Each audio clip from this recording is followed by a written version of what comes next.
He was going into hospice. Didn't he have 2 tumors wrapped around his heart? He had 2 tumors wrapped around his heart.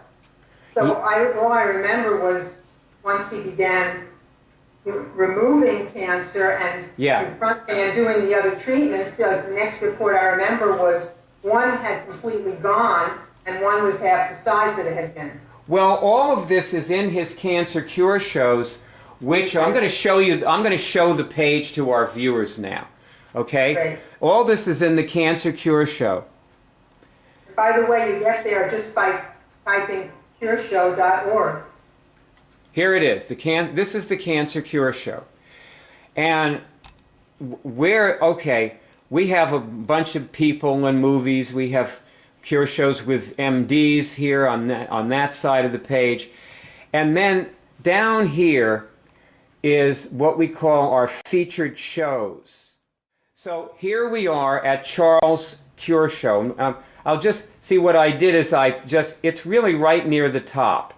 We go from Cancer Cure Show right down here to the featured shows. And Charles is the second one, and as our viewers can see, we have, I guess, half a dozen shows or so with him here. Start with the very last one. See, this is Charlie who cured skin cancer, but up here is Charles number 5. This is Charles Smith. That's what we're looking at. Yeah, this is all his cure shows. I want to suggest that people start with the last one, and the reason is if you start with the first one, you won't understand what he's going through at all. You just won't understand it. Because when he started, he was in complete denial of cancer. Here's his first show. It's the -1. He wouldn't even talk about the cancer. In his first show, for the first hour, he won't even talk about the cancer. Yeah, he was talking about his tinnitus. And you kept hinting to him, like, I remember how you were saying, well, let's test, what would you like, what's the most important thing for me to work on? And his testing was telling him to work on the tinnitus. And you know what? His testing... That's called interference. Yes, but you know, it also might have been right, because he may have been comfortable enough working on his tinnitus to work up to the point where later he could just touch on the cancer, which is all he did in the first show. He just touched on it. That's a very good point. That's a very, very good point. I don't think we should gloss over it. Yes. When people are testing, they're going to go to the hub and they're going to test for something that they want to cure, and they're going to get something that looks like it's completely unrelated or irrelevant. I know. It could be just the thing that they need to get them to the right place. People don't understand how this works at all when they start doing it. They're doing it, but they don't understand it. And they need to be comfortable with doing something that they don't understand. Right. They have to get out of their mind. This is not a head trip. That's right. It's not logical. It's not a head trip. It's counterintuitive. It's not what you would think it would be. Now, it's funny that because I send out these email reminders, and one of them is to do your morning routine, which consists of various immune actions and removals, things. And I realized one day that the main point of doing that is not even to do the specific things, but to do things where you're not coming from your head and the normal places that you start operating from as soon as you wake up. Like you go into your mental body, you go into your physical body. What do I have to do today? What are my chores? What's my list? Let me get my body moving. All these different things that people are in a rut of doing, and the morning routine really takes you out of it and into your higher abilities and intelligence, so that you can operate from there. As soon as you start off, which is a good way to start your day. So I think you saved Charles' life. That's what I was saying to you the other day. Well, we did. The Cure team did. I started, I was the one who brought him to the Cure team, but, we did it as a team. I think you saved his life because I don't think he ever would have done it without you. I think he would have done a Cure show or two, and we never would have heard from him again. No, you're right. And Stacy said to me before I ever talked to him, she said, I think you're the only person who can help him. Because he was, going into hospice. Well, he stuck with you and you stuck with him, and you talked to him so many more times than I did. Unfortunately, we never recorded those. Right. What we have is 6 recordings of him with us on the Cure Show.